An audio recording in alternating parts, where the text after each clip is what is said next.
मित्रांनो, विष्णुदेवांनाही श्राप मिळाला आणि ते या गावात प्रकट झाले. देवांनाही श्राप भोगावा लागतो हे ऐकून आश्चर्य वाटतं ना?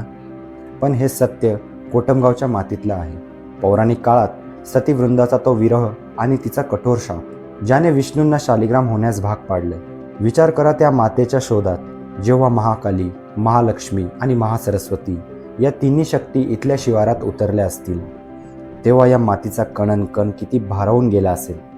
आणि हे ठिकाण म्हणजे एक पौराणिक संदर्भ नाही, तर अशी ऊर्जा आहे जिथे भगवान विष्णूंचे पाषाण रूप आणि त्या तिन्ही मातींची करुणा आजही एकत्र अनुभवता येते. आणि हे चैतन्य जगासमोर कसं आलं? एका सामान्य शेतकऱ्याच्या नांगराच्या धारेतून. नांगर चालवताना जमिनीच्या उरातून जेव्हा साक्षात जगदंबा प्रकट झाली, तो क्षण आजही भाविकांच्या डोळ्यात श्रद्धा आणि अश्रू एकाच वेळी आणतो. कोल्हापूर, माहूर आणि तुळजापूर या शक्तिपीठांचं उगमस्थान मानलं जाणारं हे कोटमगाव, इथे एकदा भक्ती म्हणून नाही तर लेकरू म्हणून नक्की जा. तुम्हाला काय वाटतं, या मातीचं गूढ काय असेल? मला कमेंटमध्ये लिहायला विसरू नका. आणि हा व्हिडिओ संपूर्ण बघायचा असेल तर खाली दिलेल्या लिंकवर क्लिक करा. धन्यवाद. जय जगदंबा माता.